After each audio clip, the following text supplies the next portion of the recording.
itu ada utusan yang menemui kami, ya, yang memberitahu bahwa Sekjen harus mundur, lalu jangan pecat Jokowi, dan menyampaikan ada sekitar 9 orang dari PDI Perjuangan yang menjadi target.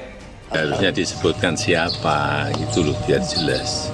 Kepentingannya apa saya mengutus untuk itu, kepentingannya apa, coba logikanya. Saya itu udah diem loh ya.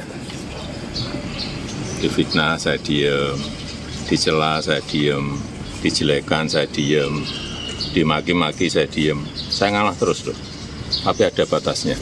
Assalamualaikum warahmatullahi wabarakatuh. Selamat datang kembali di Drama Politik Indonesia dengan saya di sini Mat Rashid. Terima kasih atas kunjungan Anda. Kali ini kita ada informasi terbaru nih Pak kalian, yaitu soal Jokowi terkait dengan apa yang disampaikan oleh Deddy Sitorus, yaitu dari PDIP. Bagaimana PDIP itu mengatakan bahwa penangkapan Hasto dan penetapan Hasto sebagai tersangka dan dihukum oleh KPK saat ini adalah politisasi hukum, di mana itu adalah dalangnya Jokowi. Ya, sekalipun memang Jokowi tidak menyampaikan langsung dan juga PDIP tidak menyampaikan langsung terkait sebenarnya ini Jokowi gitu loh. Tapi yang jelas dari apa yang disampaikan oleh Deddy Sitorus barusan kita menangkap sinyal bahwa itu sebenarnya adalah ditujukan kepada Jokowi, karena satu utusan itu yang mengatakan bahwa ada 9 orang yang akan jadi tersangka dan juga permintaan Jokowi jangan dipecat dan juga Hasto diharuskan mundur dari PDIP, itu menandakan bahwa sebenarnya ini indikasinya kalau kita menalar itu berarti Jokowi yang menyuruh. Publik bisa membaca itu loh, sekalipun Deddy Sitorus tidak mengatakan ini diperintah oleh Jokowi. Ya, mungkin orangnya memang tidak diberitahu ini siapa. Tapi kalau ada utusan itu, kalau menyebut ada utusan, ya berarti ini utusannya siapa sih yang punya kepentingan itu. Entah itu disuruh oleh Jokowi atau tidak, diutus atau Jokowi atau tidak. Tapi ketika Deddy Sitorus itu mengatakan ada utusan, berarti ini seolah-olah ya ada yang mengutus gitu loh, bukan datang sendiri. Saya melihatnya kan seperti itu. Tapi kasihan juga ya sama Jokowi, karena sudah tidak jadi presiden tapi sampai saat ini masih saja menjadi bulan-bulanan, masih menjadi titik tumpu kritik terhadap carut marut keadaan ekonomi, perkembangan politik yang ada di Indonesia ini. Terlepas memang Jokowi punya banyak dosa terhadap Indonesia, tapi kita juga tidak boleh menutup mata bahwa Jokowi sebenarnya mempunyai banyak sekali jasa terhadap Indonesia. Dan itu harus kita ya diingat-ingat ya. Kita jangan kemudian menjadi orang yang lupa terhadap jasa orang lain. Terlepas dosanya memang banyak sih. Menurut saya salah satu hal yang bisa menghentikan ini sebetulnya, cobalah Jokowi itu diperiksa oleh KPK atau yang berwenang dan buktikan kalau Jokowi itu ya tidak terbukti. Itu saja sebenarnya pembuktiannya. Tapi entah kemudian kalau misalnya memang ini ingin membuat gaduh dan terus seluas-luasnya, ya ini akan dibiarkan sih menurut saya. Karena peperangan saat ini tidak melalui fisik, karena peperangan saat ini ya seperti dunia maya kayak gini ya. Mari kita dengarkan bersama apa disampaikan oleh Jokowi dan juga para pengamat dan juga dari Aryono ya, dari jubir PDIP terkait apa yang disampaikan oleh PDIP dan juga Jokowi. Oke, bersama-sama kita dengarkan. Harusnya disebutkan siapa, itu loh biar jelas. Nggak ada. Ya apa, anunya apa? Pak Jokowi mungkin tahu kepentingannya apa saya mengutus untuk itu, kepentingannya apa, coba logikanya. jadi tidak ada. Saya itu udah diem loh ya. Difitnah saya diem, dicela saya diem, dijelekan saya diem, dimaki-maki saya diem. Saya ngalah terus loh, tapi ada batasnya. Perlu diketahui bahwa pada sekitar tanggal 14 Desember itu ada utusan yang menemui kami, ya, yang memberitahu bahwa Sekjen harus mundur, lalu jangan pecat Jokowi, dan menyampaikan ada sekitar 9 orang dari PDI Perjuangan yang menjadi target dari pihak kepolisian dan KPK.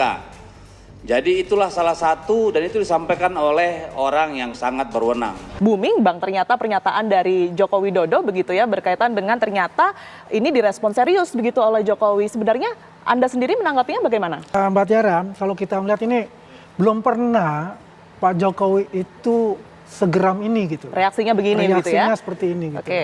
Ini berarti ya sudah klimaksnya gitu loh. Karena sepengetahuan saya tidak ada yang namanya presiden ini diuak-uak ya, dicaci maki lah, dihina dan sebagainya itu seperti mantan Presiden Jokowi ini gitu loh. Dan ini sampai sekarang pun masih seperti itu ya. Ya kalau kita lihat pernyataan-pernyataan yang dilontarkan oleh saudara Deddy Sitorus itu tanggal 14 Desember ada yang datang utusan khusus dan kemudian sudah dijawab oleh Pak Jokowi, siapa itu? Tolong dibuka gitu loh. Ini selalu membuat suatu kegaduhan di negeri ini. Apakah ini mau pengalihan isu dari sekjen beliau yang sekarang menjadi menghadapi pengadilan, Mas Hasto itu gitu loh. Ya kalau dikaitkan dengan itu ya itulah namanya jauh panggang dari api gitu loh. Kasusnya Mas Hasto ya kasus secara hukum ya. Walaupun dikatakan ini saya ada tahanan politik. Di mana tahanan politik? Kalau ini kan kasusnya berhadapan dengan KPK gitu loh. Berarti kan ya diselesaikan lah. Karena itu akan terjawab nanti kan di pengadilan itu sendiri.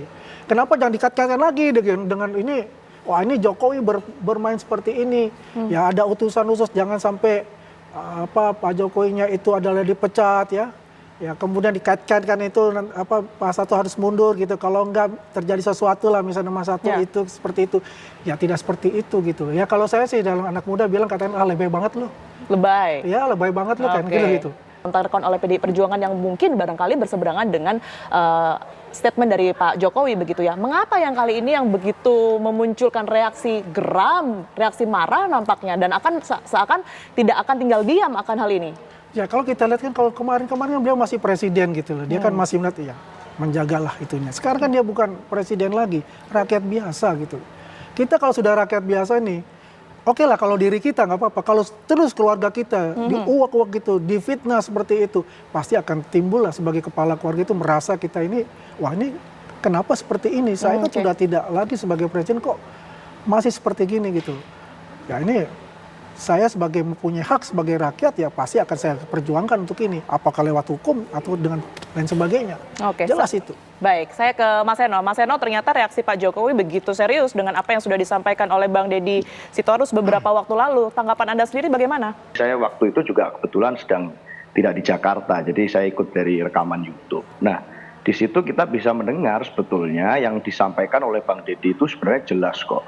Bahwa yang pertama adalah menjelang hari H keputusan partai yang memutuskan melakukan sanksi pemecatan kepada 27 kader partai, itu beberapa hari sebelumnya Pak Deddy Sitorus didatangi oleh seorang utusan. Utusan dari siapa tidak disampaikan.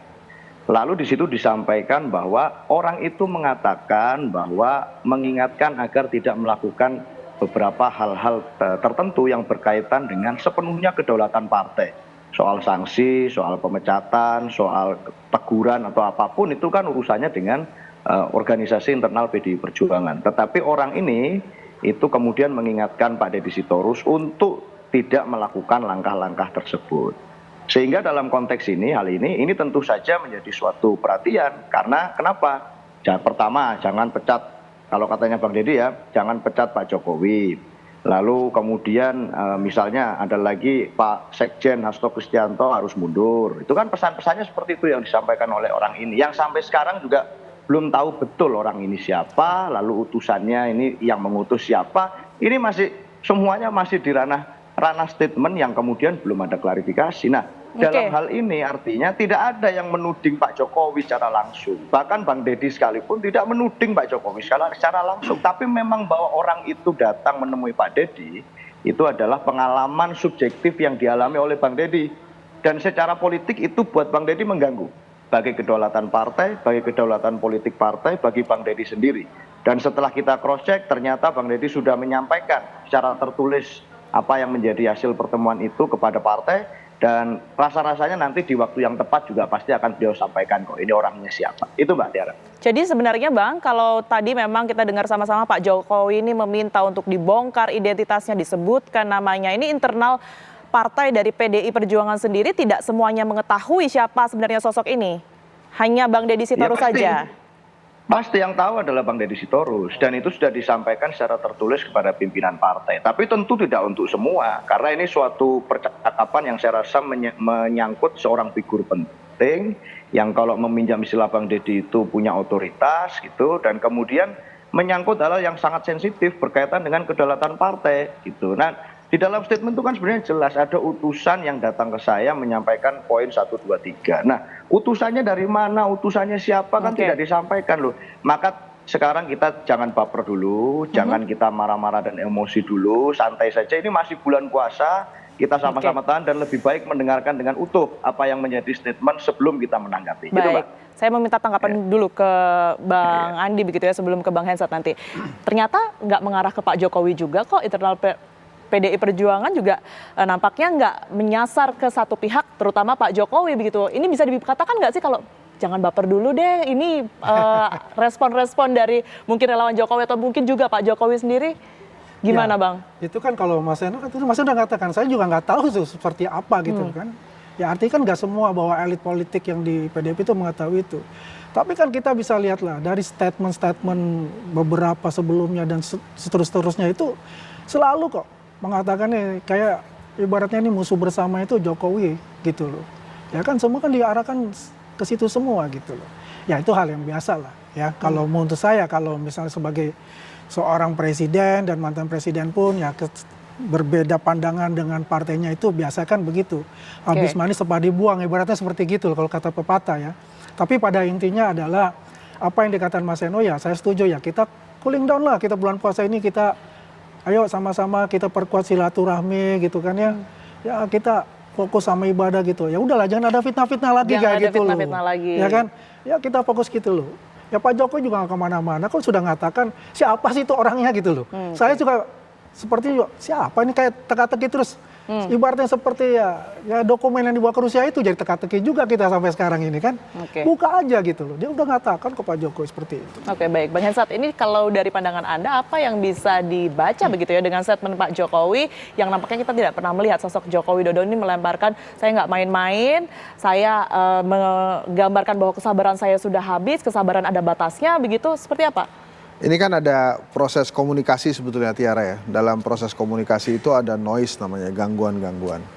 Dan ini kan jenisnya indirect communication, jadi komunikasi yang tidak langsung. Kenapa? Karena kan Pak Jokowi merespon pertanyaan gitu ya dari wartawan. Pak, gimana tuh Pak? Ada yang mengatakan bahwa Bapak ngirim utusan gitu. Kemudian tentu saja reaksinya Pak Jokowi adalah menjawab pertanyaan tadi. Yang geram tentunya, enggak, saya ini udah sabar loh, jangan gitu terus-terusnya itu ya. Karena ini kan bukan Deddy langsung ngomong ke Pak Jokowi, tapi ada yang terputus gitu. Nah ini kan sangat tergantung dari pertanyaan wartawan dan bagaimana Pak Jokowi merespon, yaitu karena merespon dari pertanyaan wartawan. Nah kemudian yang kedua Tiara, tapi dalam kasusnya Pak Hasto ya, ini kan dua hal yang berbeda nih menurut saya nih, antara Pak Jokowi yang geram dengan kasusnya Hasto. Kita kan perlu sebuah kepastian hukum memang ya. Nah kalau kemudian ada hukum yang diungkit-ungkit lagi, itu kan memang selalu menimbulkan pertanyaan-pertanyaan. Secara gamblang kita sering mengatakan hukum dan politik itu tidak boleh dijadikan satu. Apalagi hukum yang mengikuti selera politik.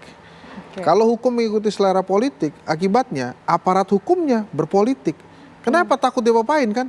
Kalau nggak mau ngikutin selera politik, bisa nggak naik jabatan, bisa dimutasi, bisa dikirim ke daerah-daerah yang dia nggak inginkan gitu.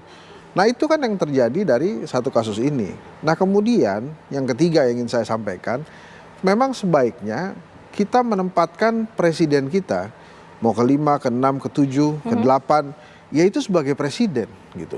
Sehingga marwah kita sebagai negara juga terjaga. Karena kan ini presiden kita apapun itu, yang milih juga kita gitu. Nah, jadi kalau dia sudah selesai, maka selesai aja. Kalau memang ada yang belum selesai kan harusnya diselesaikan pada saat aparat hukum, pada saat dia menjabat, kemudian aparat hukum bekerja. Kalau memang sudah selesai, selesai aja. Toh Pak SBY juga nggak pernah ngungkit-ngungkit Ibu Mega kan, gitu. Ya Pak Jokowi aja waktu itu sempet lah adu simbol dengan Pak SBY dengan Hambalang dan lain-lain. Tapi setelah itu apakah ada kasus-kasus yang kemudian dikejar? Kan enggak. Makanya memang wajar kalau publik tuh merasa bahwa seperti ada perjanjian nih antar presiden untuk tidak saling mengganggu satu sama lain. Tapi izin Bang, kalau tadi dari Bang Andi kan menyebutkan sebenarnya bukan dari Pak Jokowinya, tapi dari pihak-pihak luar yang kemudian ada aja yang nyolek. Ini bagaimana Bang? Ya, ini kan Otomatis begini. Pak Jokowi juga nantinya akan bereaksi begitu ya? Ya ini kan makanya Pak Jokowi kan sebetulnya merespon dari pertanyaan wartawan yang tadi saya katakan tadi. Ini komunikasi yang tidak langsung. Ada yang menyampaikan nih gitu ya. Mungkin kalau Pak Jokowi dan Bang Deddy ngobrol secara langsung, kedua-duanya tidak mengatakan hal-hal yang seperti yang tadi kita lihat gitu rekamannya. Tapi karena Pak Jokowi merespon pertanyaan wartawan dan mungkin juga lagi puasa kan. Kalau puasa itu kan gula kurang ya. Jadi emosi juga ya ada yang terpendam tuh keluar juga akhirnya. Nah Pak Jokowi menyampaikan, saya sudah habis kesabaran saya. Dan menurut saya sih wajar juga kalau kemudian dia merasa tertekan. Ya despite yang lain-lain ya yang tentang fenomena MK dan lain-lain, tapi ya Jokowi sekarang sudah selesai sebagai presiden, dia presiden ke-7. Saya sih memilih untuk menghimbau masyarakat menempatkan presiden ini yang memang kita pilih gitu ya, yang kemudian memimpin kita 10 tahun di posisi yang sebagai presiden supaya marwah kita juga terjaga. Tapi ya itu tadi catatan saya, jangan sampai hukum tercampur dengan politik. Kemudian yang kedua, jangan sampai hukum mengikuti selera politik. Baik. Sebab bila hukum mengikuti selera politik, maka aparat hukumnya berpolitik. Kalau aparat hukumnya berpolitik, nggak ada salah, juga jadi salah demi politik gitu. Oke, baik. Demi kedudukannya, demi kekuasaannya gitu loh Tiara. Terima kasih telah mendengarkan apa yang disampaikan oleh mereka-mereka semuanya. Jadi kalian sudah bisa menangkap nih siapa kira-kira di sini yang ada jembatan nggak kira-kira antara Jokowi dan PDIP ini bisa bertemu dan bisa damai. Kok ini Indonesia bangsa ini kok hanya ribut persoalan antara Jokowi dan PDIP? Kenapa nggak kita bagaimana berpikir dunia ini, Indonesia ini, negara ini bisa berkembang ke depan, baik dari segi ekonomi, kayak dari segi pendidikan, dari sains dan teknologi, kayak gitu loh. Kita seolah-olah sibuk memikirkan ini gitu loh. Ya termasuk saya sih. Mari kita, kalau kalian punya pendapat silahkan langsung ditulis di kolom komentar ya. Kasihan saja sih Jokowi jadi bulan-bulanan. Jadi saya, assalamualaikum warahmatullahi wabarakatuh.